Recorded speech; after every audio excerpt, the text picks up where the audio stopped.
விசுவாச வாழ்க்கை, விசுவாசத்துல நாங்கள் வாழ்வது பற்றின ஆண்டுடைய வார்த்தைகளை நாங்கள் தொடர்ந்து கேட்டுக்கொண்டு வருகிறோம். இந்த வாரம் 12வது வாரமாக நான் தொடர்ந்து விசுவாச வாழ்க்கையை பற்றி நான் ஞாயிற்றுக்கிழமையும் நம்ம செவ்வாய்க்கிழமை பைபிள் ஸ்டடியிலே நாங்கள் பார்த்து கொண்டிருக்கிறோம். விசேஷமாக நான் உங்களுக்கு தெரியப்படுத்துகிற காரியம் என்னென்றால், இது ஒரு போதனை, பிரசங்கம் அல்ல, இது ஒரு போதனை. நான் இதில் எடுத்து தொடர்ந்து அந்த காரியங்களை தொடர்ந்து பேசிக்கொண்டு போகிறேன்டா, இப்படித்தான் என்னுடைய வாழ்க்கையிலையும் நான் ஒரு சில பிரசங்கங்கள் கிட்டத்தட்ட நான் 82 வாரங்கள் விசுவாசம் என்னும் பிரமாணம் என்ற ஒரு பிரசங்கத்தை நான் 82 வாரங்கள் தொடர்ந்து கேட்டிருக்கிறேன். அதே பிரசங்கத்தை நான் 3 தடவை கேட்டிருக்கிறேன். இப்போ நம்ம ஃபோன்லையும் ஏன் ரெக்கார்ட் பண்ணுறோம்டா, இது நீங்களும் என்ன செய்யலாம், எடுத்து திருப்பி இந்த பிரசங்கங்களை திருப்பி என்ன செய்யலாம் முடியும், கேட்க முடியும். விசுவாச வாழ்க்கை என்ற பிரசங்கமும் நான் கிட்டத்தட்ட 53 வாரங்கள் அந்த பிரசங்கம் நான் 4-5 தடவை நான் நிறைய கேட்டிருக்கிறேன். மற்றது தொடர்ந்து இந்த பிரசங்கங்கள் எடுப்பதன் நோக்கம் என்னென்றால், நாங்கள் என்ன செய்யணும், வேதத்தை நாங்கள் கற்றுக்கொள்ளணும். வேதத்தை நாங்கள் கற்றுக்கொள்வது மிகவும் முக்கியம். அந்த ஒரே காரியத்தில் நாங்கள் ஃபோக்கஸாக இருந்து எப்படி இந்த காரியத்தில் ஆண்டவர் வேதம் முழுவதும் என்ன சொல்லுது, விசுவாச வாழ்க்கைன்றதை பற்றி வேதம் முழுவதும் என்ன சொல்லுது. விசுவாச வாழ்க்கையில நீங்க எபிரேயர் 11 எடுத்துக்கொண்டீங்கன்னா ஆபிரகாமை பற்றி மட்டுமா சொல்லப்படுது. எபிரேயர் 11ஆம் அதிகாரத்தில் ஆபிரகாமை பற்றி மட்டுமா சொல்லப்படுது. ஆபிரகாமை பற்றி மட்டும் சொல்லல, வேற யாரை பற்றி சொல்லப்படுது. எபிரேயர் 11ஆம் அதிகாரத்தில் மோசேயை பற்றி சொல்லப்படுது. அதே போல காயின் ஆபேலை பற்றி சொல்லப்படுதா இல்லையா, காயின் ஆபேலை பற்றி சொல்லப்படுது. அப்படி நீங்க எபிரேயர் 11ஆம் அதிகாரத்தில் பார்த்தீங்கன்னா தானியேலை பற்றி, சாத்ராக் மேசாக் ஆபேத்நேகோவை பற்றி சொல்லப்படுது. எபிரேயர் 16ஆம் அதிகாரத்தில் இந்த விசுவாச வீரர்கள் பட்டியலில் நிறைய நபர்களை பற்றி என்ன செய்யப்படுது, சொல்லப்படுது. அப்ப நம்ம ஏன் தொடர்ந்து பார்க்கிறோம்னா, ஒரே வாரத்துல என்ன செய்ய முடியாது, எல்லாரை பற்றியும் சொல்லிட்டு போக முடியாது. ஆகையினாலதான் நாங்கள் என்ன செய்யறோம், தொடர்ந்து இந்த வார்த்தைகள் இந்த தலையங்கத்தை பயன்படுத்தி இந்த விசுவாச வாழ்க்கை என்ற தலைப்பை பயன்படுத்தி நாங்கள் தொடர்ந்து கேட்டுக்கொண்டு வருகிறோம். ரைட். அப்ப இன்றைக்கு நாங்கள் பார்க்க போகிற காரியம், நான் கடந்த ஞாயிற்றுக்கிழமை நாங்கள் பார்த்தோம், விசுவாச வாழ்க்கையில நாங்கள் பார்த்தோம், நம்முடைய நம்பிக்கையை அறிக்கை செய்கிறதுல ஒரு விசுவாசி எப்படி இருக்கணும்னா, அவன் வாழ்கிற இந்த வாழ்க்கையில, அவன் பூமியில இந்த வாழ்கிற வாழ்க்கையில தேவையில்லாத காரியத்தை அறிக்கை செய்யக்கூடாது. நாங்கள் அதுக்கு முதல் கிழமையெல்லாம் பார்த்தோம். மற்றவர்களை பற்றி முறையிடக்கூடாது, முணுமுணுக்க கூடாது, முறையிடக்கூடாது. எத்தனை பேர் ஆமீன்னு சொல்றீங்க? அதே போல நாங்கள் நிறைய காரியங்களை செய்யக்கூடாதுன்னு பார்த்தோம். அதே போல முதல் நாங்கள் எப்படி இருந்தோம், போன ஞாயிற்றுக்கிழமை பார்த்தோம். முதல் நாங்கள் எப்படி இருந்தோம், அக்கிரமங்களிலும் பாவங்களிலும் மரித்தவர்களா இருந்தோம். அப்படி இருக்கிற நம்மளை ஆண்டவர் உயிர்ப்பித்திருக்கிறார். இன்னைக்கு நாங்கள் மரித்திருக்கிறோம், பாவத்துல மரித்த நிலைமையில இருக்கிறோம். இன்னும் ரட்சிக்கப்பட்ட சபைக்குள்ள இருந்து கொண்டு இன்னும் நான் பாவி, அடிமை, குப்பை, தூசிலே நிறைய பேர் பேசுறாங்கன்னு இந்த வெளிப்பாடு தெரியல. ஆனா எபேசியர் 2ஆம் அதிகாரத்துல அங்க என்ன சொல்லப்படுதுன்னா, நாங்க முன்னுக்கு பாவிகளா இருந்தோம், இயேசுவை ஏற்றுக்கொள்றதுக்கு முன்னுக்கு நாங்க எப்படி இருந்தோம், துர்க்கிரியைகள்ல நடக்கிறவங்களா இருந்தோம், எங்களை நாங்களே மேய்த்துக் கொள்ளுகிறவங்களா இருந்தோம், விசேஷமா அக்கிரமங்களையும் பாவங்களையும் மரித்தவர்களா இருந்தோம். ஆண்டவர் நம்மளை உயிர்ப்பித்திருக்கிறார். அப்போ ஒரு விசுவாசி இதைத்தான் அறிக்கை செய்யும். அதுல சொல்லப்படுது, எபிரேயர் 10ஆம் அதிகாரம் 23ஆம் வசனம் சொல்லுது, உங்களுடைய நம்பிக்கையை அறிக்கையிடுகிறதில்லை, உங்களுடைய நம்பிக்கையை அறிக்கையிடுகிறதில்லை, அசைவில்லாமல் உறுதியா இருங்கள். ஆபிரகாம் தன்னுடைய நம்பிக்கையை அறிக்கையிட்டான். ரோமர் 4ஆம் அதிகாரத்துல சொல்லப்படுது பாருங்க. ரோமர் 4ஆம் அதிகாரத்தை எடுத்துக்கொள்ளுங்க. ரோமர் 4ஆம் அதிகாரம் 17வது வசனத்திலிருந்து வாசிங்க.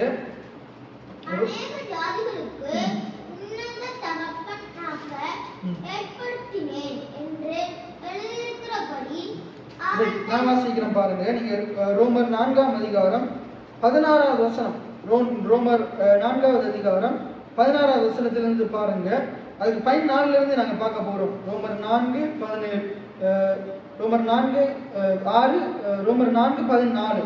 நியாயப்பிரமாணத்தை சார்ந்தவர்கள் சுதந்திரவாளிகள் ஆனால் விசுவாசம் வீணாய் போகும், வாக்குத்தத்தம் அவமாகும். என்ன சொல்லப்படுது, 10 கட்டளைகளை பின்பற்றுகிறவங்க. 10 கட்டளைன்றது பிரதானமான கட்டளை. அதுக்கு கீழே 600 சொச்ச கட்டளை இருக்குது. 10 கட்டளை எல்லாருக்கும் தெரியும் தானே. ஆண்டவர் யாத்திராம 20ல சீனாய் மலையில வச்சு ஆளுக்கு கொடுத்தார், இஸ்ரவேல் ஜனங்களுக்கு கொடுத்தார் 10 கட்டளைகள். என்னென்றி வேறு தேவர்கள் உனக்கு உண்டாயிருக்க வேண்டாம், யாதொரு சொரூபத்தையாகிலும் விக்கிரகத்தையாகிலும் நீ உனக்கு உண்டாக்கவோ அவைகளை நமஸ்கரிக்கவோ வேண்டாம், ஓய்வு நாளை பரிசுத்தமாக ஆசரிக்க நினைப்பாயாக. அதே போல உன்னுடைய தகப்பன் தாயை கனம் பண்ணுவாயாக, விபச்சாரம் பண்ணாதிருப்பாயாக, கொலை செய்யாதிருப்பாயாக, களவு செய்யாதிருப்பாயாக, பிறனுடையதை இச்சியாதிருப்பாயாக, என பிறருக்கு விரோதமா பொய் சாட்சி சொல்லாது இருப்பாயாக. இப்படியாக 10 கட்டளைகள் அதுல இருக்குது. தகப்பனையும் தாயையும் கனம் பண்ணுவாயாக. இப்படியாக 10 கட்டளை இருக்குது. அந்த 10 கட்டளைக்குள்ள உடைச்சு மொத்தம் எத்தனை கட்டளை இருக்குண்டா 600க்கு மேல கட்டளைகள் இருக்குது. 613 618 கட்டளைகள் மொத்தம் இருக்குது. அப்ப நமக்கு பிரதானமா தெரிஞ்சது 10 கட்டளைகள். அப்ப இங்க என்ன சொல்லப்படுதுன்றா அதான் நியாயப்பிரமாணம். ஆண்டவர் நியாயப்பிரமாணத்தை யாருக்கு கொடுத்தாரு? இஸ்ரவேல் ஜனங்களுக்கு கொடுத்தாரு. யாரோட கையில கொடுத்தாரு? மோசேயோட கையில கொடுத்தாரு. ஏன்னா இஸ்ரவேல் ஜனங்களுடைய பாவ அக்கிரமங்கள் அவங்களுடைய பாவங்கள் பெருகிறதால அந்த பாவத்தை கண்ட்ரோல் பண்றதுக்கு இந்த பிரமாணத்தை கொடுத்தா சரி ஜனங்கள் கட்டுக்கோப்பா நடப்பாங்க, ஜனங்கள் இந்த சட்டத்திட்டங்களை கொடுத்தா சரி அவங்க இப்படி கட்டுக்கோப்பா இருப்பாங்க அப்படின்னு ஒரு ரூல்ஸ் போடுறாங்க. என்ன ஒரு ரூல்ஸ் போடுறாங்க. இன்னைக்கு நம்ம இப்ப நீங்க வேலை செய்கிற ஆஃபீஸ்ல எல்லாம் பாருங்க ஏன் டைம் வைக்கிறாங்க. சில ஆஃபீஸுகளில் ஃபிங்கர் பிரிண்ட் கூல் மேன்லாம் பார்த்தீங்கன்னா என்ன வைப்பாங்க? ஃபிங்கர் பிரிண்ட் வச்சிருப்பாங்க. உங்களுடைய மற்ற ஆஃபீஸுகளில் எப்படியோ தெரியல. சில டைம்ல சைன் பண்ணணும், போன உடனே என்ன செய்யணும்? சைன் பண்ணணும். ஏன் வச்சிருக்கிறாங்க? நம்ம நினைச்ச நேரத்துக்கு போயிட்டு நினைச்ச நேரத்துக்கு வர்ற மாதிரி ஏன் விடலை? நம்ம நினைச்ச நேரத்துக்கு வந்துட்டு போனாமட்டு விட்டா நம்ம என்ன செய்வோம்? பிந்தி வருவோம். முந்தி எதிர்காலத்தில் சேர்த்துலையும் ஒரு ஃபிங்கர் பிரிண்ட் வச்சு அப்படி இருக்கும். காலம்புற 7:30 ஆராதனைண்டா எத்தனை மணிக்கு இங்கே இருக்கும்? ஸ்கூலில் ஃபிங்கர் பிரிண்ட் டீச்சர்ஸ் மாதிரி இருக்கா இல்லையா? உங்களுக்கு இருக்கா இல்லையா? ஃபிங்கர் பிரிண்ட் உங்களுக்கு இல்லை, எதிர்காலத்தில் வரும். இந்த சேர்ச்சில் எதிர்காலத்தில் வைக்கும். அப்போ தான் அது சட்டத்திட்டம் சில நல்ல சட்டத்திட்டங்கள் என்ன செய்யணும்? சேர்ச்சில் வைக்கும். அது ஜனங்களுடைய வாழ்க்கைக்கு அது ஆசீர்வாதம். நம்ம வேலைக்கு என்ன எப்படி போகிறோம்? நேரத்துக்கு போகிறோம். எப்படி இருக்கும்? ஃபிங்கர் பிரிண்ட் வச்சா நீங்கள் இத்தனை மணிக்கு தான் உள்ளே வரணும். நீங்கள் ராஜேந்திரன் பாஸ்கர் சேர்த்துக்கு போனீங்கன்னா ஹிந்தி வந்தால் என்ன நடக்கும்? அவர் ஏசுவாரம் கண்டபாட்டுக்கு ஏசுவாரம். சரி, அப்ப இது சட்டத்திட்டம். இது பழைய ஏற்பாடு. பழைய ஏற்பாட்டுல ஆண்டவர் இஸ்ரவேல் ஜனங்களுக்கு சட்டத்திட்டத்தை நியாயப்பிரமாணத்தை கொடுத்தார். ஏன் நியாயப்பிரமாணத்தை கொடுத்தாரு? ஏன் நியாயப்பிரமாணத்தை கொடுத்தாருன்னா ஜனங்கள் தாங்கள் பாவிகள் என்றதை உணர்ந்து கொள்ளணும். அவங்க செய்யறது பிழை என்றதை உணர்ந்து கொள்ளணும். இப்ப நாங்க இந்த ஃபிங்கர் பிரிண்ட வச்சோமா இருந்தா நாங்க பிந்தி வர்றது பிழை என்ற உணர்வு நமக்கு வரும். சொல்லி வராதது சட்டத்திட்டத்தின் மூலமா வரும். அவங்களுக்கு வந்தது விக்கிரகங்கிற முதலாவது சட்டம் என்னமே முதல் 2 இதுவும் என்ன சொல்லுது? என்ன என்று உனக்கு வேறு தேவர்கள் உண்டாயிருக்க வேண்டாம். ரெண்டாவது என்னது? யாதொரு சொரூபத்தையாயிலும் விக்கிரகத்தையாயிலும் உனக்கு உண்டாக்கவோ நமஸ்கரிக்கவோ. அது ஆண்டவர் அங்க மேல மோசேயோட கையில கொடுக்குறாரு. கீழே என்னத்தை செஞ்சு கொண்டிருக்கிறாங்க? ஆண்டவர் கொடுத்த வெள்ளி பொண்ணை பயன்படுத்தி, அவங்க உழைச்ச வெள்ளி பொண்ணா, ஆண்டவர் கொடுத்த சுதந்திரமா கொடுத்த வெள்ளி பொண்ணை பயன்படுத்தி இந்த கன்றுக்குட்டியை செஞ்சு கொண்டு அங்க மேல மோசைக்கு ஆண்டவர் இதை கொடுக்கிறாரு. கீழே என்ன நடக்குது? விக்கிரகத்தை உண்டு பண்ணி கொண்டிருக்கிறாங்க. ஆண்டவர் கொடுத்த விக்கிரகத்தை உண்டு பண்ணி கொண்டிருக்கிறது மட்டும் இல்லாம நமஸ்கரிச்சு கொண்டிருக்கிறாங்க. விக்கிரகத்தை உண்டு பண்ணி கொண்டிருக்கிறது மட்டும் என்ன செய்யறாங்க? நமஸ்கரிச்சு கொண்டிருக்கிறாங்க. பாவம் செய்து கொண்டிருக்கிறாங்க. ஆண்டவருக்கு விரோதமான காரியத்தை செஞ்சு கொண்டிருக்கிறாங்க. அதுக்கு முதல் சட்டத்திட்டம் கொடுக்கல. ஆண்டவர் ஒரு தகப்பனோட பிள்ளை பேசுறது போல பேசினார். அவங்களை அப்படித்தான் நடத்தி கொண்டு போனார். ஆனா இங்க என்ன நடக்குது? அதெல்லாம் மறந்து ஆண்டவர் காரியத்தை மறந்து என்ன செஞ்சு கொண்டிருக்கிறாங்க? விக்கிரக காரிய ஆராதனைகளை செஞ்சு கொண்டு உண்டு பண்ணி கொண்டு இருக்கிறாங்க. அப்ப முதல் கட்டளை என்னது? அது அந்த விக்கிரக ஆராதனையை கண்ட்ரோல் பண்ணணும், அந்த ஜனங்கள் அதுல இருந்து விடுவிக்கணும்ன்றதுக்காக முதல் 2 கட்டளை என்ன கொடுக்குறாரு? என்னை என்று உனக்கு வேறு தேவர்கள் உண்டாயிருக்க வேண்டாம். யாதொரு சொரூபத்தையாலும் விக்கிரகத்தையாலும் உண்டாக்கவோ நமஸ்கரிக்கவோ. அப்ப சரி உணர்வு வருமே. இந்த கட்டளைகளை பார்த்து சரி என்ன வருமே? உணர்வு வருமே என்று சொல்லி அந்த கட்டளைகளை கொடுக்கிறார். சரி, அப்ப எப்பயுமே இதன்படி நடக்க கை கொள்ளுங்க அப்படின்னு ஆண்டவர் சொல்றார். அப்ப இன்றைக்கும் பாருங்க, இதுக்கு உதாரணமா தான் நான் இப்ப ஒரு காரியத்தை சொன்னேன். அப்ப இப்படி ஒரு சட்டத்தை கொடுத்தா இந்த காரியம் என்ன, நீங்க நேரத்துக்கு இந்த ஃபிங்கர் பிரிண்ட் வச்சாதான் உள்ள வர முடியும், ஆராதனையில பங்கு பெற்ற முடியும் அப்படின்னு ஒரு சட்டத்தை வச்சா என்ன நடக்கும்? இப்ப நீங்களே சொல்லுவீங்க, பாதி பேர் செஞ்சுட்டே பரவாயில்லை. எனக்கு தெரிஞ்சு அது பரவாவே இல்லை. வந்து ஒரு இந்த இடத்துல 5 பேர் இருந்தாலும் அவங்க இந்த சரியா நடந்தாங்கட்டா அதுவே போகுது. ஆண்டவருக்கு திரள் கூட்டம் ஜனங்கள் தேவையில்லை. ஆண்டவருடைய வார்த்தை என்ன சொல்லுது? இடுக்கமான வாசனம். ஆண்டவருடைய சமூகத்துக்கு ஆண்டவருக்கு கிட்டி சேர்க்கிற வாசனம் எப்படிப்பட்ட வாசனம்? இடுக்கமான வாசனம். அதுல பிரவேசிக்கிறவங்க ஒரு சிலர் தான். எனக்கு இடுக்கமான வாசல் தான். ஆனாலும் அந்த இடுக்கமான வாசலுக்குள்ள போகணும்னு ஆண்டவருடைய காரியங்கள் நிறைய இருக்குது. இப்ப ஆண்டவர் சட்டத்திட்டமா வைக்கல. இப்ப ஆண்டவர் எப்படி இதை மாத்திட்டாரு, அதை நாங்க பார்க்க போகணும். விசுவாசம் என்ற ஒரு காரியம் வந்திருக்கு. சரி, அப்ப இதுல என்ன சொல்றது பாருங்க. அந்த நாங்க வாசிச்ச இந்த பகுதியை பாருங்க. 14ஆம் வசனம். நியாயப்பிரமாணத்தை சார்ந்தவர்கள் சுதந்திரவாளிகள் ஆனால், இந்த வசனம் என்ன சொல்லுதுன்னா, நியாயப்பிரமாணத்தை சார்ந்தவர்கள் சுதந்திரவாளிகள் அல்ல, விசுவாசத்தை சார்ந்தவர்களே சுதந்திரவாளிகள். நியாயப்பிரமாணத்தை சார்ந்தவர்கள் ஒரு நாள் என்ன செய்ய முடியாது, அந்த நியாயப்பிரமாணத்தை பின்பற்றவே முடியாது. நியாயப்பிரமாணம் என்ன சொல்லுது? நீ இதை செய்தாதான் பிழைப்ப. நியாயப்பிரமாணம் என்ன சொல்லுது? இதை செய்தாதான் பிழைப்ப. ஆனா விசுவாசம் என்ன சொல்லுதுன்றா, உனக்காக ஒருத்தர் செய்து முடித்திருக்கிறார். எத்தனை பேர் ஆமென் சொல்றீங்க? உனக்காக கல்வாரி சிலுவையில ஒருவர் செய்து முடித்திருக்கிறார். அப்ப என்ன சொல்றது? நியாயப்பிரமாணத்தை சார்ந்தவர்கள் சுதந்திரவாதிகள் ஆனால் விசுவாசம் வீணாய் போகும்.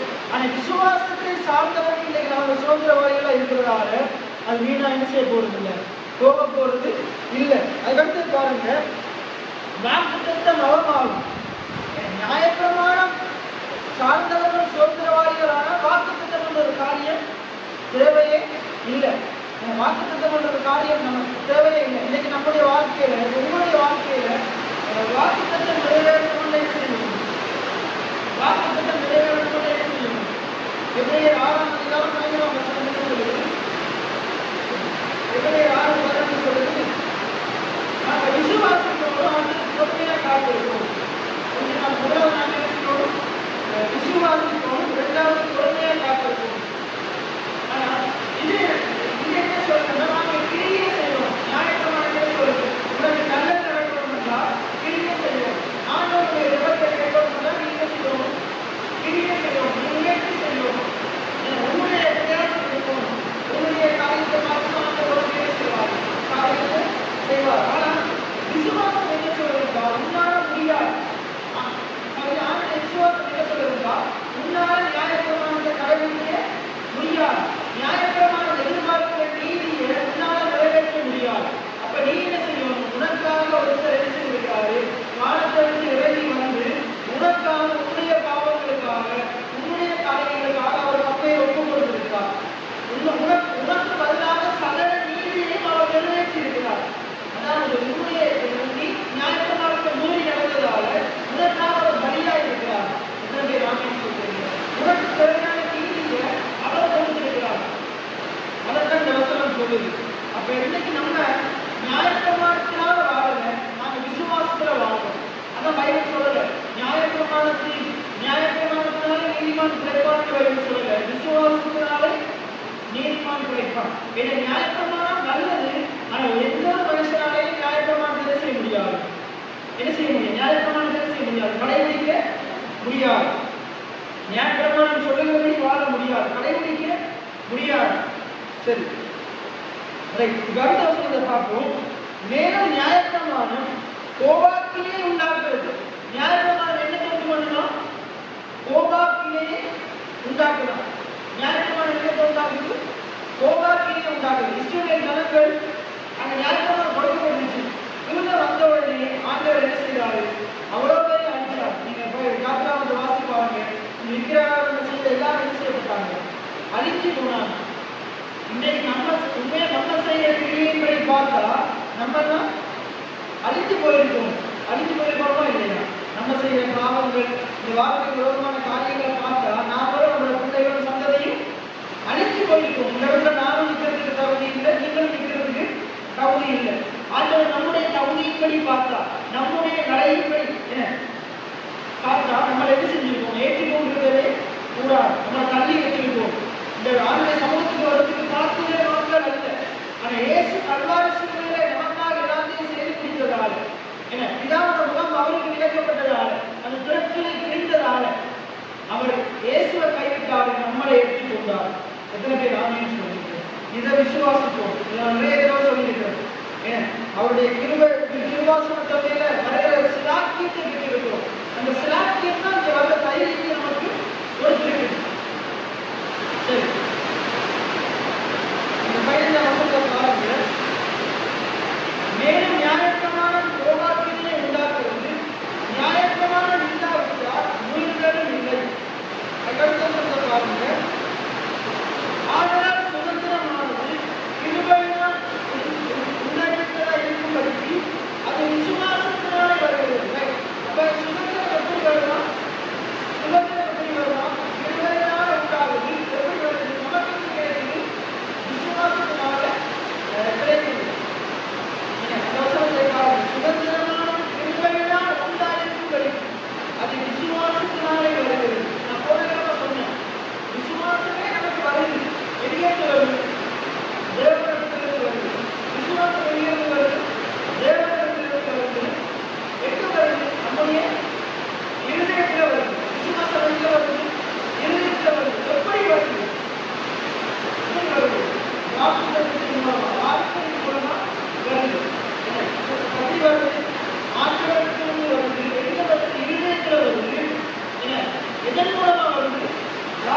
மூலமா வருது.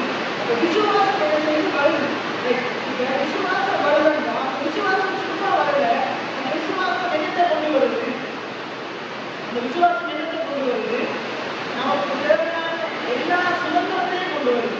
எத்தனை ஆமென் சொல்றீங்க? தேவனுக்கு விசுவாசம் வருது. அந்த விசுவாசம் எப்படி வருது? வார்த்தையில வருது. அந்த வார்த்தைக்குள்ள என்ன இருக்கு? நம்முடைய வாழ்க்கைக்கு தேவையான எல்லாமே இருக்கு. எத்தனை ஆமென் சொல்றீங்க? சுதந்திரம் வந்து என்னன்னா தகப்பன் என்ன செய்வாரு? எல்லாருக்கும் விமானம் எடுத்துக்கொண்டா நம்ம இந்த இடத்துக்கு வரும்போது ஒண்ணுமே இருக்குதா? இருந்துச்சா? ஒண்ணுமே இல்லை. இன்னைக்கு அவருக்கு சுதந்திரமா என்ன இருக்குது? நல்ல நிலங்கள் இருக்குது. அவருக்கு சுதந்திரமா என்ன இருக்கு? நிலங்கள் இருக்குது, வீடு இருக்குது. அந்த வீட்டில் நிறைய காரியங்கள் இருக்குது. அப்ப இன்றைக்கு ஆண்டவர் என்ன செஞ்சிருக்காரு? இந்த இடத்துல நிலத்தை சுதந்திரமாக சொந்தமாக இருந்திருக்கிறார், கொடுத்திருக்கிறார். சுதந்திரம் வந்து அவர் நிலம் மட்டும் இல்லை, அவருக்கு உண்டான எல்லாம், அவருக்கு இருக்கிற எல்லாமே சுதந்திரம் தான். அவருக்கு இருக்கிற எல்லாமே நிலங்கள், பிள்ளைகள், அவருக்கு இருக்கிற வீடு, அந்த இடத்துல இருக்கிற கிணறு எல்லாமே சுதந்திரம். அந்த எல்லைக்குட்பட்ட எல்லாமே சுதந்திரம். ஆண்டவர் சுதந்திரமா சொந்தமாக இருந்திருக்கிறார், கொடுத்திருக்கிறார். இதெல்லாம் எப்படி வருது? வார்த்தையின் மூலமா தான் வருது. வார்த்தையின் மூலமா தான் வருது. இதுல பேர் ஆமென் சொல்லுங்க. இனியும் உங்களுக்கு சுதந்திரம் எப்படி வருது? எப்படி வரும்? வார்த்தையின் மூலமா தான் வருது. இப்ப இந்த சுதந்திரத்துக்கு ஆலயத்திலிருந்து எல்லாம் எப்படி கிடைக்குது? வார்த்தையின் மூலமா தான் கிடைக்குது.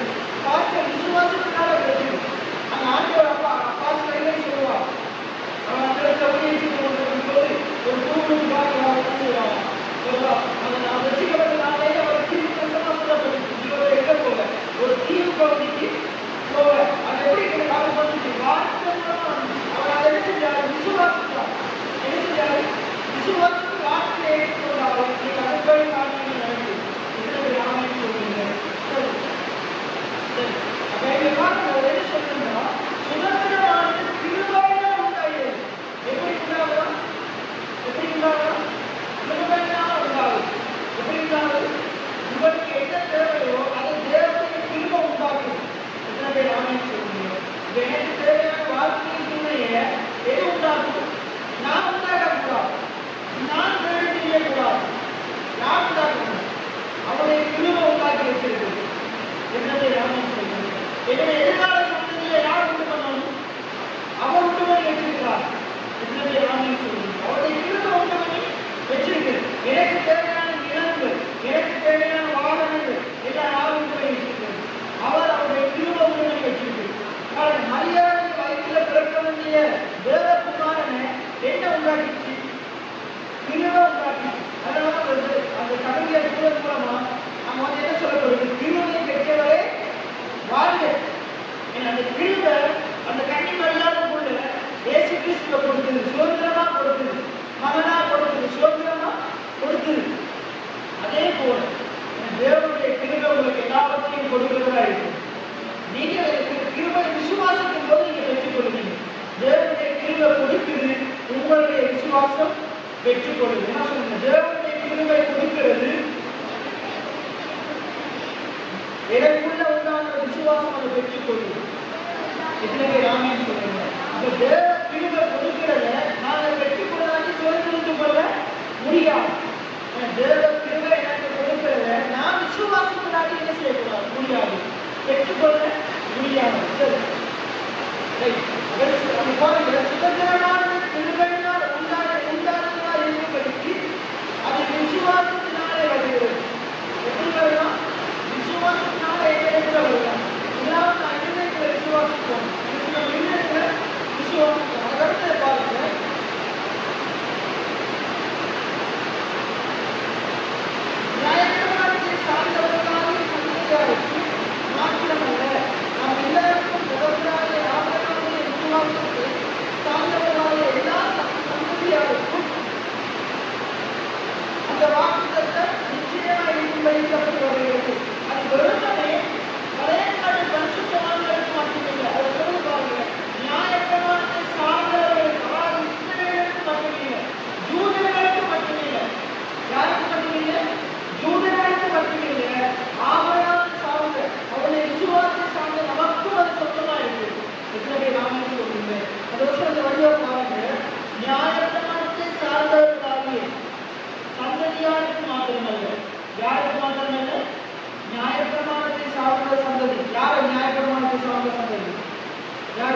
இஸ்ரவேல் ஜனங்கள், யூதர்கள். யாரும் யூதர்கள், யூதருக்கு மட்டுமே இல்லை, புறஜாதிகளாக எங்களுக்கும் உரியது. எத்தனை பேர் ஆமென் சொல்லுங்க? யூதர்களுக்கு மட்டுமே இல்லை, இஸ்ரவேலுக்கு மட்டுமே இல்லை, எங்களுக்கும் உரியது. அழகா சொல்லப்படுது. நம்ம எல்லாருக்கும் தகப்பனாகிய யூதருக்கும் ஆபிரகாம் தான் தகப்பன், புறஜாதியாகிய எங்களுக்கும் ஆபிரகாம் தான் தகப்பன். எத்தனை பேர் ஆமென் சொல்லுங்க? பாருங்க, நம்ம எல்லாருக்கும் தகப்பனாகிய, இதான் சொல்லுங்க, நம்ம எல்லாருக்கும் தகப்பனாகிய ஆபிரகாமுடைய விசுவாசத்தை சார்ந்தவர்களான எனக்கும் என்னுடைய சந்ததிக்கும் அந்த வாக்குத்தத்தம் நிச்சயமா இருக்கிறது.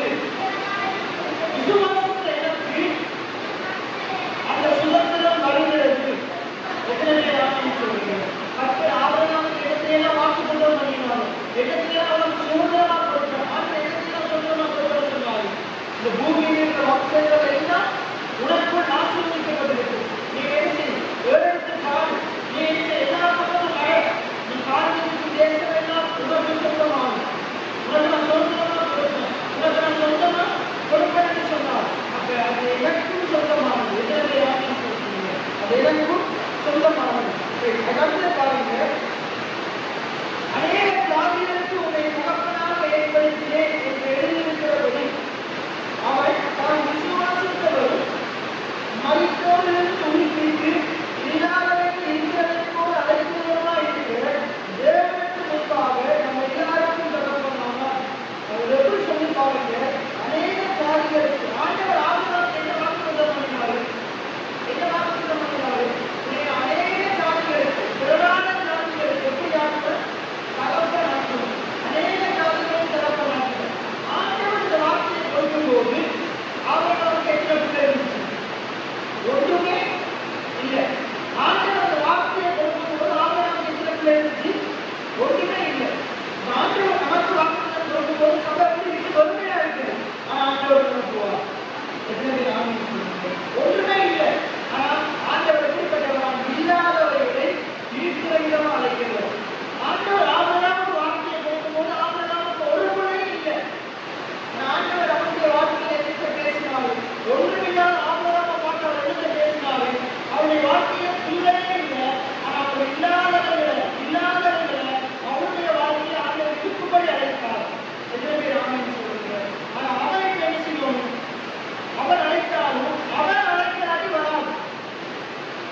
ஆண்டவர் உங்களை பார்த்து சொன்ன வார்த்தையை ஆண்டவர் பேசினாலும், நான் உங்களை பார்த்து பேசினாலும், நீங்க உங்களை பார்த்து பேசுறாரு என்ன செய்யறாங்க?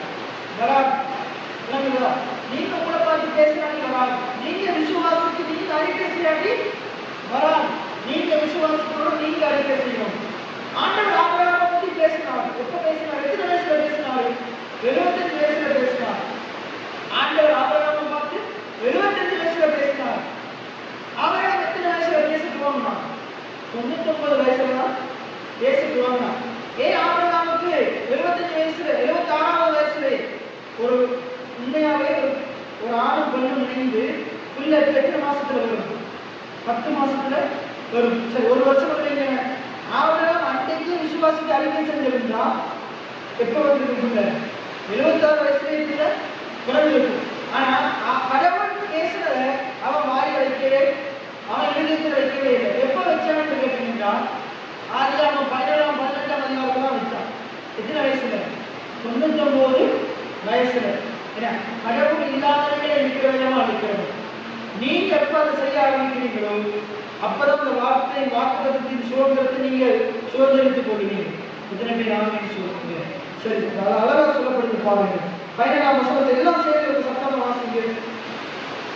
அநேக ஜாதிகளுக்கு உன்னை தகப்பனாக ஏற்படுத்தினேன் என்று எழுதியிருக்கிறபடி அவன் விசுவாசத்தவருமாய் மரித்தோரை உயிர்ப்பித்து இல்லாதவர்களை இருக்கிற விதமாய் அழைக்கிறவர்களைப் போல் அழைக்கிறவருமாய் இருக்கிற தேவனுக்கு முன்பாக நம்ம எல்லாருக்கும் எப்படி ஆனோம்? இல்லாதவர்கள் இருக்கிறவர்கள் அழைக்கிற தேவனுக்கு அழைக்கிறவருமாய் இருக்கிறவருக்கு முன் நம்ம எல்லாருக்கும் தகப்பனானார். அது ஆண்டவரை குறித்து 2 காரியம் சொல்லப்படுது. அவர் மரித்தோரிலிருந்து எழுப்புகிறவர். என்ன சொல்லப்படுது பாருங்க. அது என்ன சொல்லப்படுது பாருங்க, மரித்தோரை உயிர்ப்பித்து அவன் தான் விசுவாசித்தவருமாய். என்னத்தை விசுவாசித்தவருமாய்? அநேக ஜாதிகளுக்கு என்னை ஆண்டவர் தகப்பனாக்குவார். எத்தனை 99 வயசு ஆபரணம் சொன்னான், என் வாக்குத்தத்தம் என்னுடைய 75வது வயசுல என்னை தகப்பனாக்குவது, அநேக ஜாதிகளுக்கு தகப்பனாக்குவது வாக்குத்தத்தம் பண்ணின ஆண்டவர் என்ன செய்வாரு? என்னை தகப்பனாக்குவார் என்று சொல்லி என்ன செய்யலாம்? அவன் ஆண்டவரை விசுவாசிக்கலாம். எப்படி விசுவாசிக்கலாம்? ஒன்றுமே இல்லாத என்னை இந்த 99 வயசுல இந்த கிழவனாகிய கிழவியாகிய கற்பம் செத்து போன என்னையும் சாராரையும் என்ன செய்வாரு? அவர் அநேக ஜாதிகளுக்கு தகப்பனாக்குவார். அதை சொல்லப்படுது பாருங்க, மரித்தோரை உயிர்ப்பித்த, மரித்தோரை உயிர்ப்பித்து, மரித்தோரை உயிர்ப்பித்து சாராருடைய மரித்த கற்பத்தை உயிர்ப்பிப்பார். அவன் எப்படி விசுவாசிக்கிறான்? சாராருடைய மரித்த கற்பத்தை உயிர்ப்பிப்பார். இல்லாத கற்பத்தை இருக்கும்படி கொண்டு வருவார். இல்லாத கற்பையை உண்டாக்குவார். இல்லாத பிள்ளையை உண்டாக்குவார். எத்தனை பேர் ஆமென் சொல்றீங்க? சாராருடைய கற்பத்தை இறந்து போயிடுச்சு, முதிர் வயது, சரீர பலன் இல்லாம போயிடுச்சு. ஆண்டவர் பலனை கொடுப்பார், முதிர் வயதிலே பலனை கொடுப்பார். எத்தனை பேர் ஆமென் சொல்றீங்க? எனக்கு இல்லாத பலன் ஆண்டவர் கொடுப்பார். எனக்கு இருக்க முதிர் வயதான இளம் வயதை போல மாற்றுவார். இல்லாத இருக்கிறதால எப்ப அழைக்க ஆரம்பிக்கிறான்? 99 வயதுல ஆரம்பிக்கிறான். அப்ப அதுல ஆபிரகாம் நமக்கு தகப்பனா இருக்கிறான்.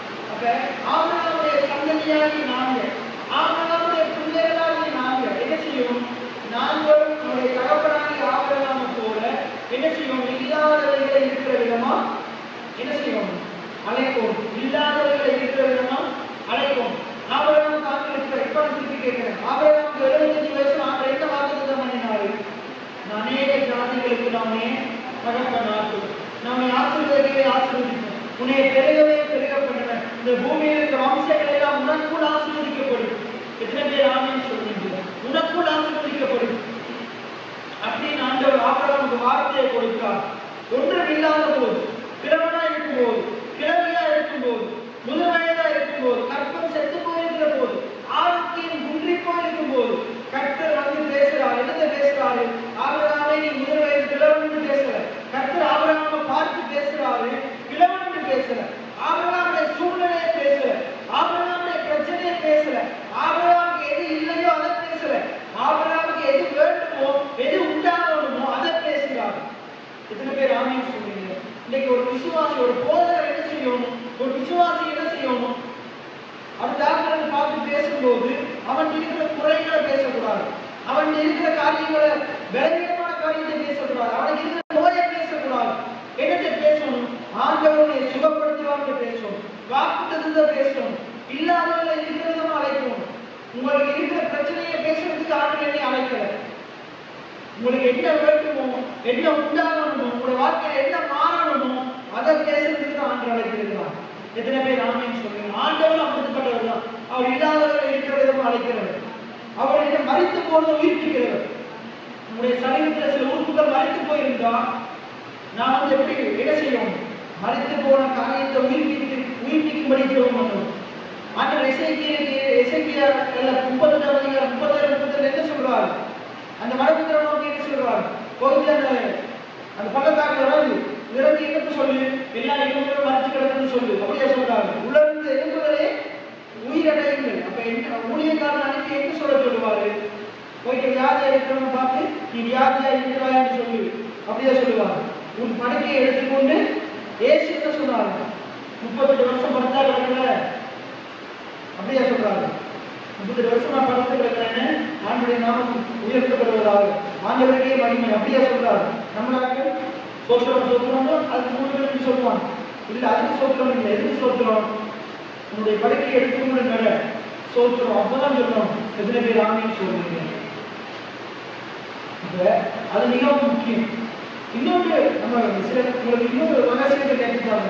இந்த ஜோபுர வாழ்க்கை, ஒரு நிறைய ஊழியக்காரர்கள் ஜோபுர வாழ்க்கையை குறித்து தவறான முறையில் பிரசங்கிக்கிறாங்க. நம்ம நிறைய சொல்லி தந்திருக்கேன்.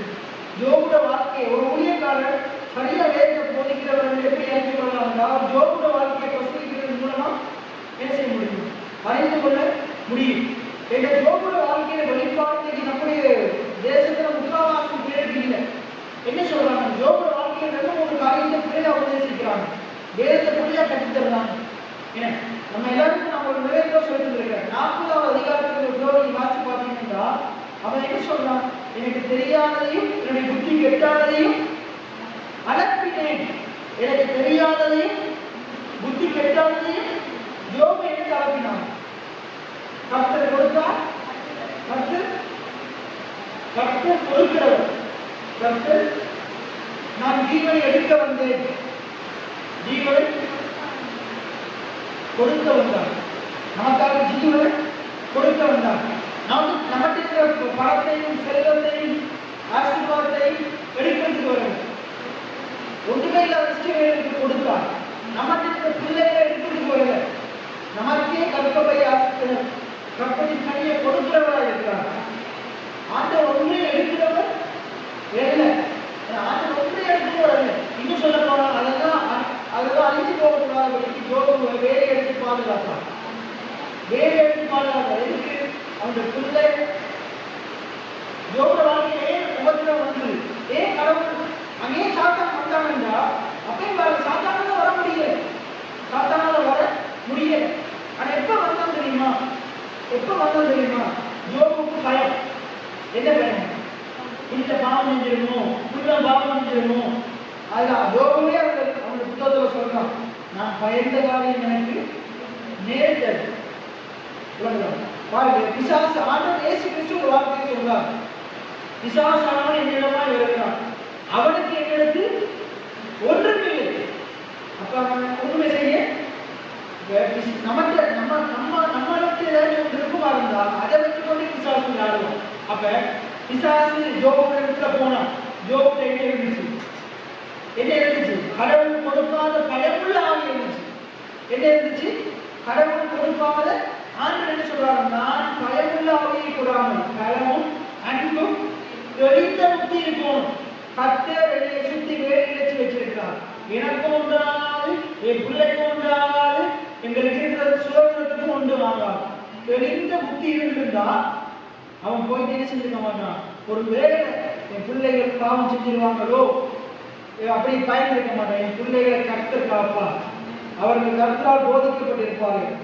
அப்ப எங்கேயோ மிஸ்டேக் யோபுட்ட இருந்தது. அப்ப பிசாசு கதவை திறந்து கொடுத்தது. அப்பதான் என்ன செய்ய என்ன நடக்குது? அங்க போய் ஆண்டவர்கிட்ட முறையிடுறான்.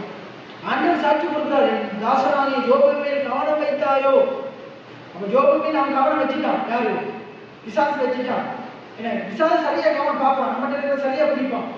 குறவலையை பிடிச்சிட்டான். என்ன குறவலையை பிடிச்சது? அவன் பயப்படுறான். என்ன பயப்படுறான்? பாவம் செஞ்சிருவாங்களோ. அவனுக்குள்ள என்ன வந்துருச்சு? பயம் வந்துருச்சு. ஆண்டவர் போனோடனே ஆண்டவர் கேட்கிறார், கவனம் வைத்தாயோ?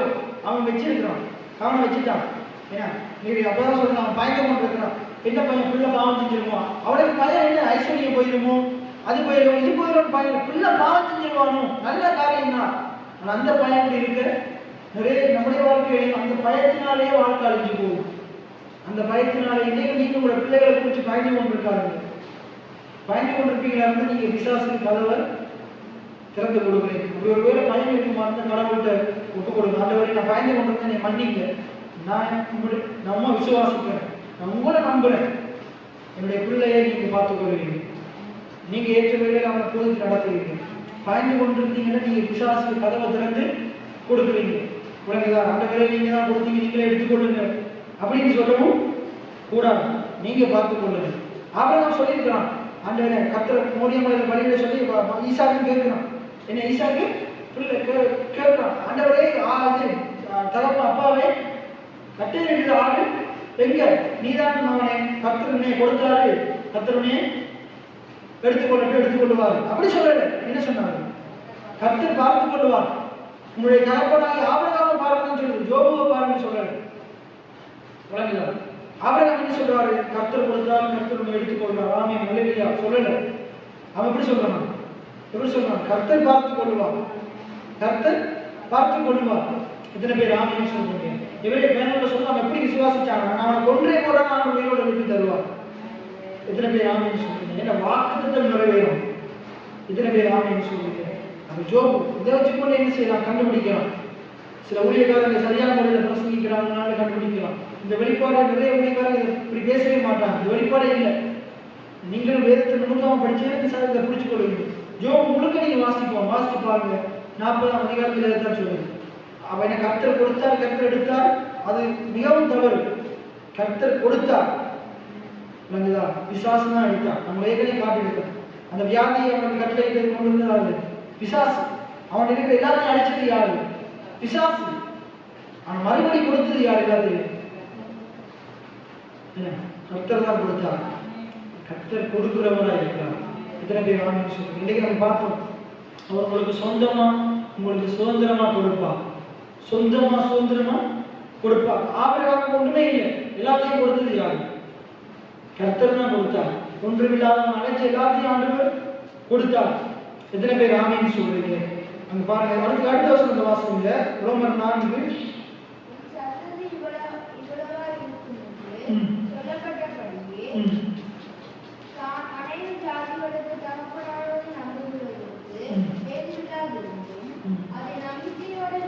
பாருங்க. ஆண்டவர் எப்பயுமே ஆண்டவர் சொல்லுகிற காரியம் நம்புற மாதிரி இருக்காது. இதெல்லாம் நம்புற கதையா அப்படின்ற மாதிரி தான் இருக்கும். அதை பாருங்க, அநேக ஜாதிகளுக்கு ஆபிரகாமுக்கு 75 வயசு, என்ன சாராளுக்கு 60-65 வயசு இருக்கும். என்ன நமக்கு 65 வயசு, 10 வயது வித்தியாசம். 65-64 வயசு இருக்கும். ஆபிரகாமுக்கு 75 வயசு, என்ன சாராளுக்கு 65-66 வயசு இருக்கும். இப்படிப்பட்ட ஆபிரகாமுக்கும் சாராளுக்கும் ஆண்டவர் ஒரு வாக்குத்தத்தத்தை கொடுக்கிறார். என்ன வாக்குத்தத்தம்? உன்னை அநேக ஜாதிகளுக்கு தகப்பனாக்கும். இது நம்புற மாதிரியா இருக்குது. உலக மாம்ச கண்கள்ல பார்த்தா இவ்வளவு வயது கடந்த ஆக்களுடைய கற்பப்பை திறந்து போயிருக்கும். இத்தனை வருஷமா மலடியா இருந்திருக்கிறாங்க. அப்ப பிள்ளை பெறதுக்கு வாய்ப்பே இல்லை. இது கூடாத காரியம் என்ற மாதிரி தான் தெரியும். இது முடியாத காரியம் என்ற மாதிரி தான் தெரியும். டாக்டர் எல்லாம் சொல்லுவாங்க, என்ன சொல்லுவாங்க? இனி வாய்ப்பே இல்லை, நீங்க பிள்ளைய தத்தெடுங்க, நீங்க வேற ஏதாச்சும் யோசிங்க. இல்லாட்டி கடைசியா சொல்லுவாங்க, கடவுள் தான் இந்த காரியம் செய்யும். கடவுள் செய்யறதுக்கு தேடி வர்றா, இவனுக்கு அற்புதம் செய்யறதுக்கு ஆண்டவர் தேடி வர்றா, இவன் கூப்பிடாமலே தேடி வர்றா. இத்தனை பேர் ஆமென் சொல்றீங்க? அவனுக்கு போதிக்கிறார், அவனுக்கு வாக்குத்தத்தத்தை கொடுக்கிறார், அவனுக்கு வார்த்தையை கொடுக்கிறார். அவர் வந்துட்டு சொல்லியிருக்கிறான், உனக்கு இப்படி பிரச்சனையா, ஒன்றும் செய்கிறார் அப்படின்னு சொல்லிட்டு விட்டுட்டு போயிருக்கிறார். அப்படி சொல்லல, அவனுக்கு வார்த்தையை கொடுக்கிறார். என்ன வார்த்தை? உன்னை நான் அநேக ஜாதிகளுக்கு உன்னை தகப்பனா ஏற்படுத்தினேன் என்று சொல்றார். அநேக ஜாதிகளுக்கு நீ தகப்பனாவா என்று சொல்றார்.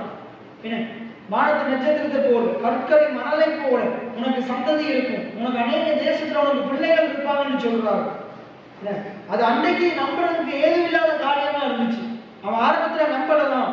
ஆனா 99 வயதுல ஆண்டவர் திருப்பி பேசும்போது அவன் என்ன செய்தான்னா, நம்புவதற்கு ஏதுமில்லாத இருந்தும், நம்புவதற்கு ஏதுமில்லாத இருந்தும் என்னுடைய சந்ததி இந்த வானத்து நட்சத்திரத்தை போல இருக்கும், என்னுடைய சந்ததி கடற்கரை மணலை போல இருக்கும், நான் அநேக ஜாதிகளுக்கு தகப்பனாகும் என்று அவன் நம்பிக்கையோடு விசுவாசிக்கிறான். எத்தனை பேர் ஆமென் சொல்றேன்? எப்படி விசுவாசிக்கிறான்? என்னுடைய சந்ததி வானத்து நட்சத்திரத்தை போல இருக்கும், என்னுடைய சந்ததி கடற்கரை மணலை போல இருக்கும். எத்தனை பேர் ஆமென் சொல்றீங்க? நான் அநேக ஜாதிகளுக்கு தகப்பனாகும். இதுதான் ஆண்டவர் சொன்னார். ஆண்டவர் ஆபிரகாம் என்ன சொன்னாரு? உன் சந்ததி வானத்து நட்சத்திரத்தை போல இருக்கும், கடற்கரை மணலை போல இருக்கும்.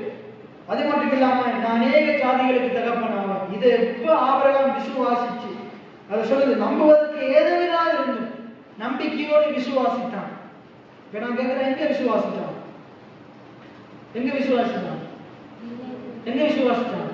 இங்க விசுவாசிக்கிறாங்க. எங்க வந்திருக்கும்? இங்க வந்து இருதயத்துல விசுவாசிச்சான், வாயில பேசினான். இருதயத்துல என்ன விசுவாசிச்சான்னு சொன்ன? அநேக ஜாதிகளுக்கு தகப்பனாவேன் என்று விசுவாசித்தான். என்னுடைய சந்ததி வானத்து நட்சத்திரத்தை போல இருக்கும் விசுவாசித்தான். எங்க இருதயத்தில். அடுத்தது கடற்கரை மணலை போல இருக்கும் என்று விசுவாசித்தான். எங்க விசுவாசித்தான்? இருதயத்தில் விசுவாசித்தான். இங்க விசுவாசித்தான். இருதயத்தில் நிறைவினால் வாய் பேசு. ஆண்டவர் இருதயத்தில் நிறைய மட்டும் திருப்பி திருப்பி வந்து பேசிக்கொண்டே இருந்தார். இன்னைக்கு நானே பேசிக்கொண்டே இருக்கிறேன். இருதயத்தில் நிறைய, இருதயத்தில் நிரம்ப தான் வாயில வரும்.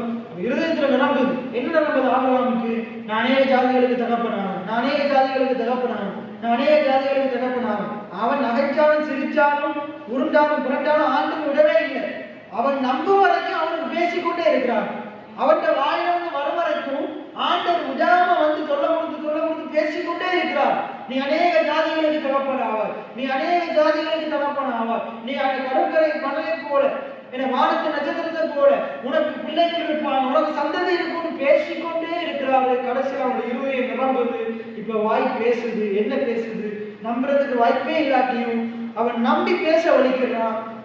என்னத்தை பேச வலிக்கிறான்? நான் அநேக ஜாதிகளுக்கு தகப்பனான். அவன் இருதயத்தில் வந்த உடனே வாயில வருது, நான் அநேக ஜாதிகளுக்கு தகப்பனான். வானத்து நட்சத்திரத்தை போல கடற்கரை மணலை போல எனக்கு சந்ததி இருப்பாங்க. இன்னொரு 30 காலத்துல சாராளுடைய கற்பப்பை திறக்கப்படும். சாருடைய கற்பப்பை திறக்கப்பட்டு குழந்தை என்ன செய்யும்? 10வது மாதத்துல வெளியே வரும். என்ன அவன் சொல்லித்தானே போறான், இன்னொரு 30 காலத்துல நாங்க வருவோம். ஈசாக்கு இருப்பான், ஈசாக்கு பிறப்பான். எத்தனை பேர் ஆமேன்னு சொல்றீங்க? அதுல கேட்கிறாங்க, எனக்கு இன்பம் உண்டாயிருக்குமோ? ஈசாக்கு பேருக்கு அர்த்தமே சிரிப்பு, இன்பம். இன்பம் உண்டாயிருக்குமோ? பேரே என்னது? பேரே என்னது? இன்பம். இன்பம் உண்டாயிருக்குமோன்ற நிலைமையில இருந்து இன்பம் உண்டாகும் எப்ப சொல்ல ஆரம்பிச்சாங்களோ 10 மாதத்துல இன்பம் உண்டாச்சு. இத்தனை பேர் ஆமேன்னு சொல்றீங்க. நீங்களும் அப்படி இருக்கலாம். எனக்கு நல்லது நடக்குமா? குடுகுடுப்புக்கார முடி நல்லது நடக்கும்னு சொல்றோம். ஆனா நம்மளோட விசுவாசிகள், நம்மளோட ஊழியக்காரங்களோட வாயிலிருந்து என்ன வருது? இல்லை, நல்லது நடக்கும், நல்ல காலம் பிறக்கும்ன்றது வருது. இதெல்லாம் கடைசி காலம், உபத்திரவ காலம், அந்த காலம் இந்த காலம் தான் வருது. நல்ல காலம் வரும், என்னுடைய வாழ்க்கையில நல்லது நடக்கும்ன்ற வாயில வருதே இல்லை. பைபிள் என்ன சொல்லுது? நீதிமான்களுக்கு அநேக துன்பம் வந்தாலும் கர்த்தர் அதிலிருந்து அவனை விடுவிப்பார். அப்படியே இருக்க விடுவாருன்னு சொல்லல, அதுல இருந்து கர்த்தர் விடுவிப்பார். ஆண்டவர் ரட்சிப்பார். நீடிக்கிறார்களாய் திருப்தி ஆக்குறது மட்டும் இல்லாம ஒவ்வொரு நாளும் நம்முடைய வாழ்க்கையில வர கஷ்டத்துல நம்ம என்ன செய்வாரு? கஷ்டத்தை கூட தருவாரு, அனுமதிப்பாருன்னு பைபிள் சொல்லல. திருப்தியாக்குவாரு. ஒவ்வொரு நாளும் நீதிமான் என்ன செய்வாராம்? ரட்சிப்பார். எங்க 91ஆம் சங்கீதம் கடைசி வசனம் சொல்லுது. சரி, அப்ப இங்க என்ன சொல்லப்படுது பாருங்க. ஆபிரகாம் எப்படி விசுவாசிக்கிறான்? எப்படி நம்பிக்கையோடு விசுவாசிக்கிறான்? எந்த காரியத்தை விசுவாசிக்கிறான்? நம்ப முடியாத காரியத்தை நம்பிக்கையோடு விசுவாசிக்கிறான். எந்த காரியத்தை விசுவாசிக்கிறான்?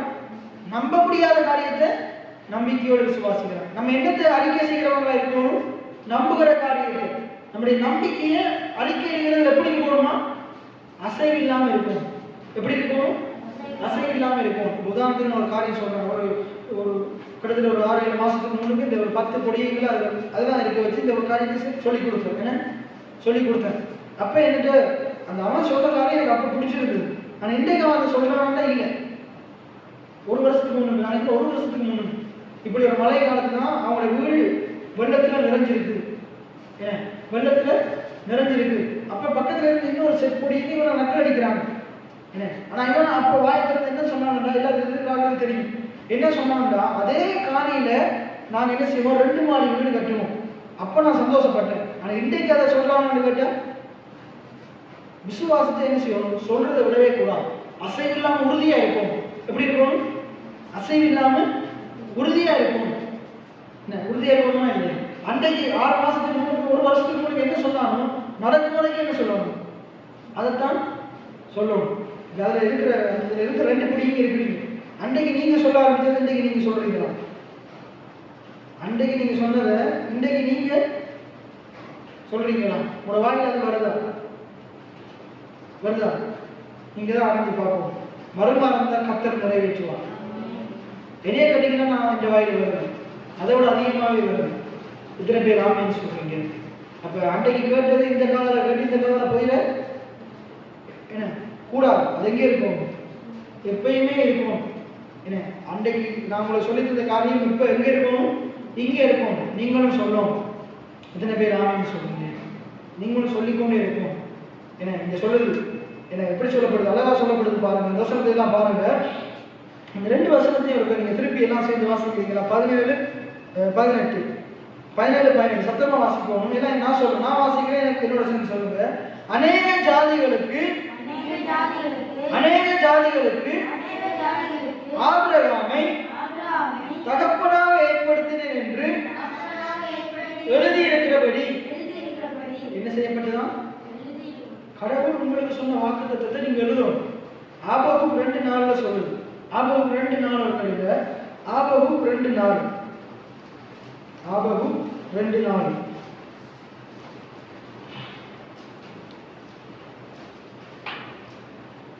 எடுத்து வாசிங்க.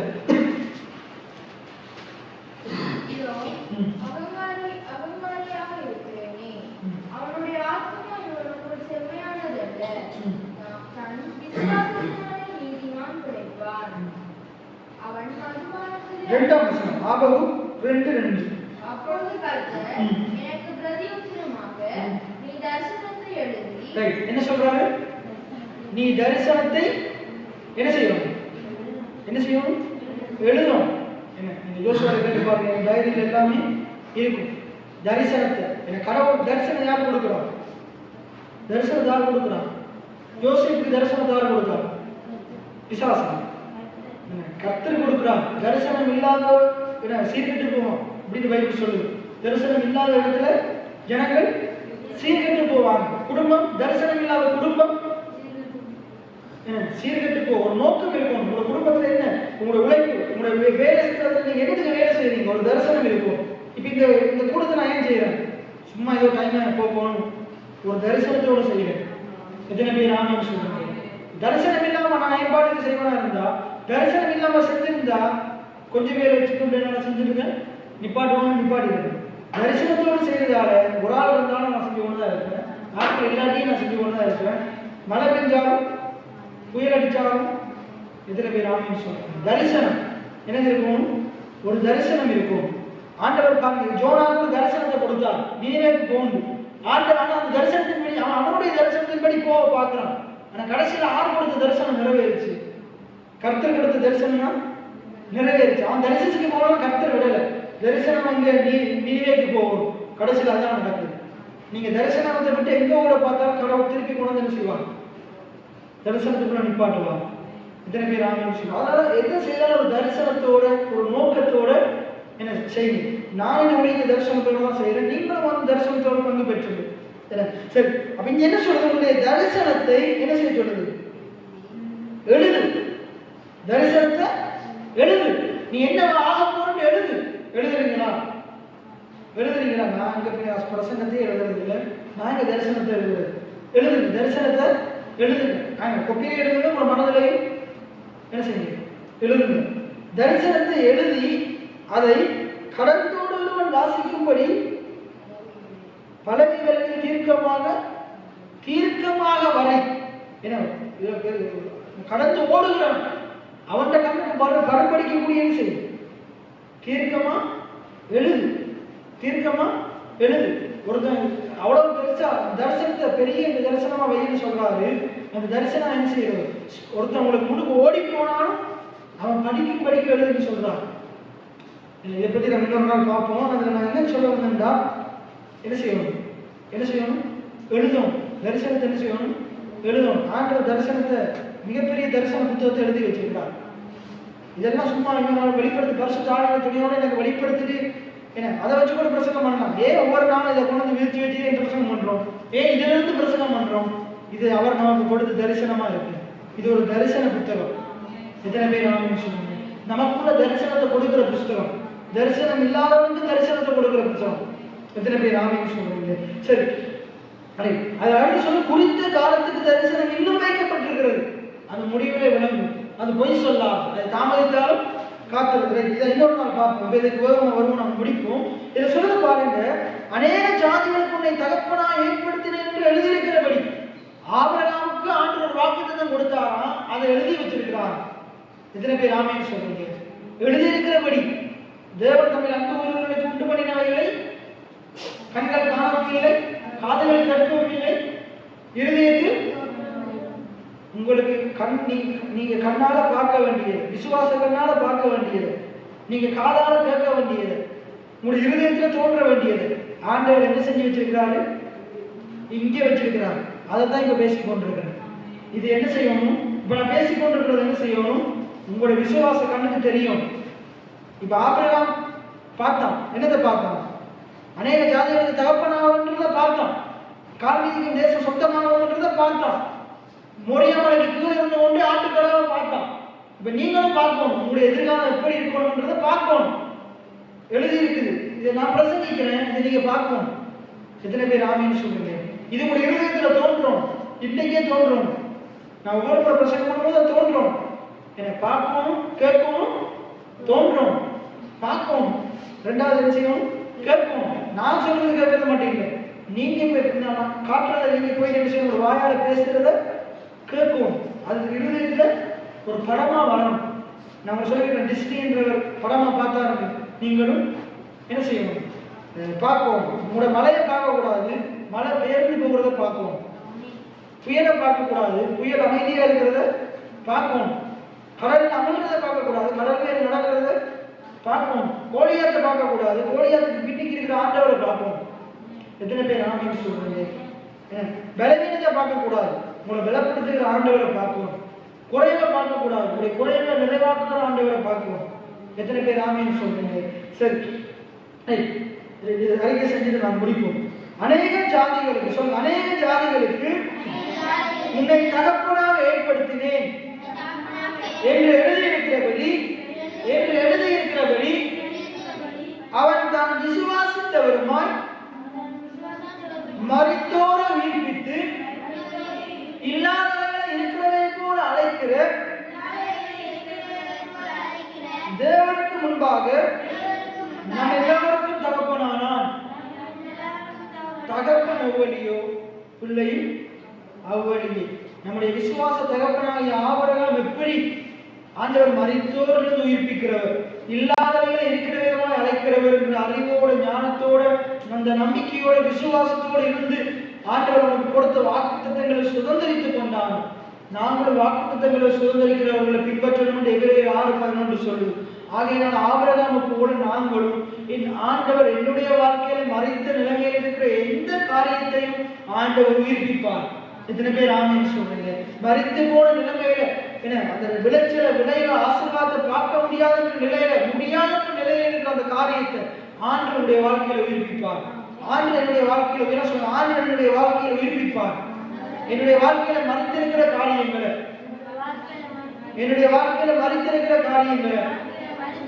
ஆண்டவர் உயிர்ப்பிப்பார். என்னுடைய வாழ்க்கைக்கு தேவையான இன்றைக்கு என்னிடத்துல இல்லாத காரியங்களை ஆண்டவர் உண்டாக்குவார், என்னுடைய வாழ்க்கையில கொண்டு வருவார். இப்படித்தான் நீங்க பேசணும்.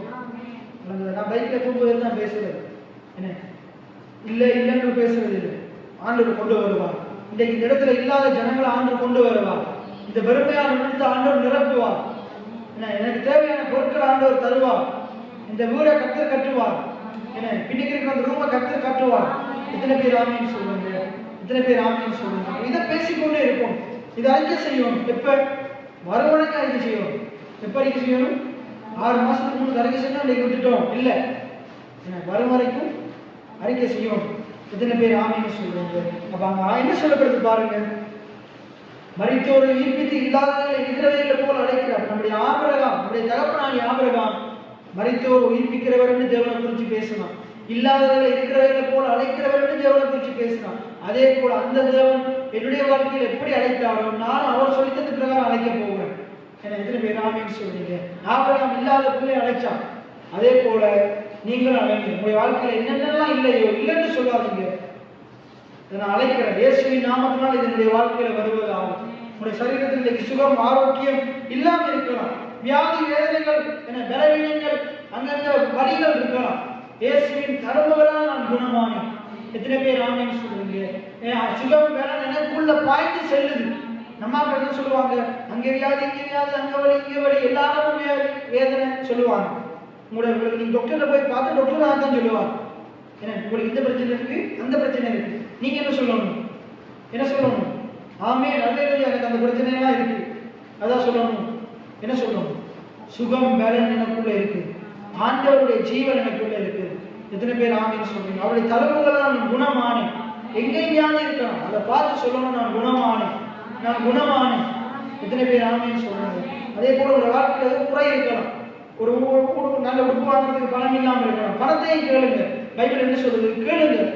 பைபிள் சொல்லுது, ஏசாயா 55 வாசி பாருங்க. என்ன சொல்லுது? பணம் இல்லாதவர்களே என்ன சொல்லுது? ஏசாயா 55 சொல்றதா இல்லையா? என்னிடமா வந்து கேளுங்கள். பணம் இல்லாதவர்களை கூட கேட்க சொல்லுது. ஐயோ அதெல்லாம் கேட்கக்கூடாது பிரதர் அப்படியா சொல்லுது?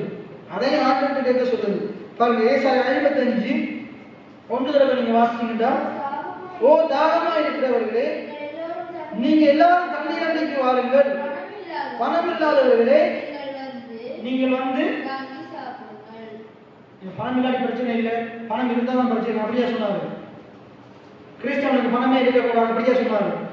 பணம் இல்லாதவர்களே நீங்க என்னிடமாய் வந்து சாப்பிடுங்க, நீங்கள் வந்து பணமின்றி விளைவின்றி திராட்சரசம் பாடம் கொள்ளுங்கள்.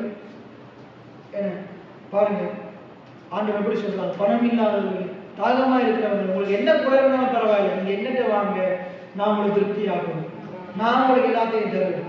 தேவனத்துல எல்லாமே இருக்கு. வானம் பூமியும் அவருடைய, வெள்ளியும் பொண்ணும் அவருடைய, பூமியும் அது நிறைவும் அவருடைய, அவருடைய எல்லாமே அவருடைய, எல்லாம் அவர் உண்டாக்கினர், எல்லாம் உங்களுக்காக உண்டாக்கினர். வானம் கர்த்தருடைய, பூமியையும் மனுபுத்திரனுக்கு கொடுத்தார். அப்ப பூமியில் இருக்கிறது யாருக்கு சொந்தம்? உங்களுக்கு எனக்கு தான் சொந்தம். அதை சுதந்திரமா கொடுத்துக்கிறார். இந்த பூமியின் எல்லைகளை உனக்கு சொந்தமாகவும் சுதந்திரமாகவும் கொடுத்துன்னு சொல்றார். அதை நம்ம வாயால சொல்ல வேண்டும், இதெல்லாம் எனக்கு தேவையில்லை, பரலோகம் தான் தாய் வீடு, அதை நோக்கி நீ ஓடு, இதெல்லாம் தேவையில்லை, இதெல்லாம் தவறான பாட்டுகள். நம்மளாம் ஜாலியா சந்தோஷமா படிச்ச பாட்டு தான். ஆனால் இப்போதான் வழங்குறதெல்லாம் உண்மையாவதெல்லாம் வேதத்துக்கு புறம்பான பாட்டுகள். அந்த பாட்டை படிப்பீங்களா இருந்தால் இருக்கிறது இல்லாம போயிடும். அதை எழுதினவங்களே இப்போ இந்த வெளிப்பாட்டுக்குள்ள வந்துட்டாங்க. வந்து அவர் பேர் இப்போ வர்ற பாட்டுலாம் பாருங்க, ஃபாதரே சரியான பாட்டு தான் படிக்கிறார். எத்தனை பேர் ஆமீன் சொல்றீங்க? ஆகையினால நாங்கள் அப்படியே எழுந்து நின்றவர்களாக இந்த வார்த்தையை நாங்கள் பார்த்தோம். இவ்வளவு நேரம் நம்முடைய ஆண்டவர் மறித்திருக்கிற காரியங்களை உயிர்ப்பிக்கிறவராக இருக்கிறார். மறித்தோரை உயிர்ப்பித்து நம்முடைய ஆண்டவர் இல்லாதவர்களை இருக்கிறவர்களை போல அழைக்கிறவராக இருக்கிறார். நம்முடைய ஆண்டவர், நாங்கள் விசுவாசிக்கிற ஆண்டவர், பவுல் சொல்றாரு, நான் விசுவாசிக்கிற ஆண்டவர் இன்னார் என்பதை அறிந்திருக்கிறேன். நம்முடைய ஆண்டவர் மரித்தவைகளை உயிர்ப்பிக்கிற ஆண்டவராக இருக்கிறார். என்ன சொல்லுங்க, மரித்தவைகளை உயிர்ப்பிக்கிறவராக இருக்கிறார். என்னுடைய வாழ்க்கையில மரித்து போன காரியங்களை உயிர்ப்பிப்பார். என்னுடைய வாழ்க்கையில மரித்து போன காரியங்களை உயிர்ப்பிப்பார். என்னுடைய வாழ்க்கையில இல்லாத காரியங்களை எனக்கு தருவார். என்னுடைய வாழ்க்கையில இல்லாத காரியங்களை எனக்கு தருவார். எத்தனை பேர் ஆமீன் சொல்றீங்க? அவர் அப்படிப்பட்டவராக இருக்கிறார். அவர் கொடுக்கிற தெய்வமா இருக்கிறார். அவர் எடுக்கிற தெய்வம் அல்ல, அவர் கொடுக்கிற தெய்வமா இருக்கிறார். ஆபிரகாம் இதே பேசினார். அடுத்த 10 மாசத்துக்குள்ள வரும் வரைக்கும் இதே பேசினார். ஆண்டவர் யோவான் ஸ்நானகண்ட தாய் தகப்பனுக்கு வந்து சொல்றார், சகரியா எலிசபெத்துக்கு வந்து சொல்றார், உங்களுக்கு ஒரு குமாரன் பிறப்பான், யோவான் ஸ்நானகன் என்ற ஒரு குமாரன் பிறப்பான்னு சொல்றார். எலிசபெத் ஏற்றுக்கொண்டாங்க, சகரியா ஏற்றுக்கொள்ளல. அவனுடைய வாய் மூடி இருந்ததால்தான் அடுத்த ஒரு உப்பவ காலத்துல சகரியா பிறந்தான். இன்னைக்கு கணவன் மனைவியாக இணைந்து, பிள்ளைகளாக குடும்பமாக இணைந்து, உங்களுக்கு ஜோவான் ஸ்நானகன் பிறப்பானா நீங்க 2 பேரும் என்னத்தை பேசணும்? ஜோவான் ஸ்நானகன் ஆண்டவர் பிறக்க செய்வார். எத்தனை பேர் ஆமீன் சொல்லுங்க? உங்களுக்கு ஆண்டவர் கொடுத்திருக்கிற யோவான் ஸ்நானகன் ஆண்டவர் பிறக்க செய்வார். சகரியாவை போல உண்டு தவறானதை பேசக்கூடாது, வாயை மூடிட்டு இருக்கும். எலிசபெத் பேசுறார், சகரியா மாறி பேசுறார். ஆண்டவர் என்ன செஞ்சாரு? வாயை அடைத்தார். நீங்க குடும்பமா ஒருங்கிணைந்து இல்லாதவர்கள் இருக்கிறவர்களை போல அழைச்சு பாருங்க. ஆண்டவர் இது பெரிய காரியங்களை செய்வார். ஆண்டவர் பெரிய காரியங்களை செய்வார்.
Good.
ஸ்லாக்கியத்துக்காய் நன்றி. உம்முடைய கிருபை எங்களுக்கு எல்லாவற்றையும் கொடுத்திருக்கிறது.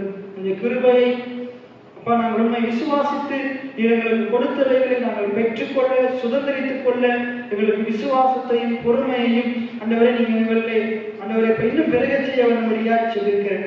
ஆபிரகாம் எப்படி மரித்தவைகளை உயிர்ப்பித்து இல்லாதவைகளை இருக்கிற விதமாக அழைக்கிறவருமாகிய உண்மை ஆண்டவரை பார்த்து உம்மிடத்திலிருந்து இந்த காரியங்களை விசுவாசித்து சுதந்திரித்துக் கொண்டாலும் நாங்களும் உண்மை பார்த்து ஆண்டவரை நாங்களும் அதே போல உங்களுடைய தகப்பனாகிய ஆபிரகாமை போல செயற்பட்டு உம்மிடத்திலே நீர் எங்களுக்காக ஆயத்தம் பண்ணின சுதந்திரங்களை நாங்கள் சுதந்திரித்துக் கொள்ள நீர் எங்களுக்கு உதவி செய்வீர்கள். ஆண்டவருக்கு அருமையான வெளிப்பாடு எங்களுக்கு தந்தபடி நான் நன்றி. தொடர்ந்து இந்த சத்தியத்தை ஆழமாக கற்றுக்கொள்ள எங்களுடைய மனக்கண்களை திறந்து கொடுங்க. இந்த காரியங்கள் எங்களுடைய மனக்கண்களை தோன்றுவதாக, எங்களுடைய இருதயத்திலே தோன்றுவதாக, எங்களுடைய கண்களை திறந்திருங்க, எங்களுடைய செவிகளை திறந்திருங்க சுவாமி.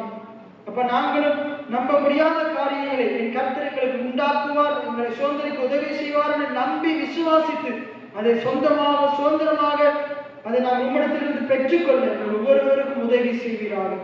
அருமையாக அந்த பிள்ளைகளை ஆசீர்வதிக்கிறேன். இந்த பிள்ளைகளுடைய வாழ்க்கையில் இவர்கள் தரிசனமுடையவர்களாக இருப்பார்களாக. இந்த பிள்ளைகளுக்கு தேவையான காரியங்கள் உண்டாவதாக. இன்றைக்கு இந்த பிள்ளைகளுடைய வாழ்க்கையில இல்லாமல் இருக்கலாம், மரித்து போன நிலைமையில் இருக்கலாம். ஆனால் நான் விசுவாசிக்கிற தேவன் இவர்களுடைய வாழ்க்கைக்கு தேவையான இன்று மரித்து போயிருக்கிற காரியங்களை உயிர்ப்பிப்பீங்க என்று அறிக்கை செய்கிறேன். ஆண்டவரே, இன்றைக்கு இவருடைய வாழ்க்கையில் இல்லாத காரியங்களை, இவர்களுக்கு தேவையான காரியங்களை நீ இவர்களுக்கு உண்டு பண்ணி தர வல்லவர் என்பதை அறிக்கை செய்கிறேன். ஆண்டவரே, இவருடைய சபைக்கு தேவையான காரியங்களை நீர் உயிர்ப்பிற்கு தருவீங்க சுவாமி. இவருடைய சபையில இல்லாத காரியங்களை நீர் இருக்கும்படி தருவீங்க சுவாமி. இயேசுவின் நாமத்தினாலே இதை கட்டளையிடுகிறோம். இயேசுவின் நாமத்தினாலே நாங்கள் சுதந்திரித்துக் கொள்ளுகிறோம், சொந்த பாராட்டுகிறோம் சுவாமி. இது எங்களுக்கு உண்டாயிருக்கிறதுக்காய் நன்றி செலுத்துகிறோம். ஆண்டவரே, நன்றி செலுத்துகிறோம். அப்பா, அருமையான இந்த வார்த்தைக்காய் நன்றி செலுத்துகிறோம். உங்களுடைய வீடு பலவு சுற்றிலும் நீ வேலை எடுத்து பாதுகாக்கிறபடி நான் நன்றி. உங்களுடைய சமூகம் விலகாமல் பிரியாமல் எங்களோடு இருக்கிறபடி நான் நன்றி செலுத்துகிறோம். எங்களை தாழ்த்தி உண்மை உயர்த்தி எல்லா துதிகள் மகிமைகள் மேன்மைகள் உண்மையை செலுத்தி இயேசுவின் நாமத்தினாலே ஜெபம் எடுக்கிறேன் என் ஜீவனுள்ள நல்ல பிதாவே, ஆமென். என் ஆத்துமாவே கர்த்தரை ஸ்தோத்திரி, என் முழு உள்ளமே கர்த்தருடைய பரிசுத்த நாமத்தை ஸ்தோத்திரி. என் ஆத்துமாவே கர்த்தரை ஸ்தோத்திரி, கர்த்தர் செய்த சகல உபகாரங்களை மறவாதே. ஆமென். கர்த்தர் உங்களை ஆசீர்வதிப்பாராக.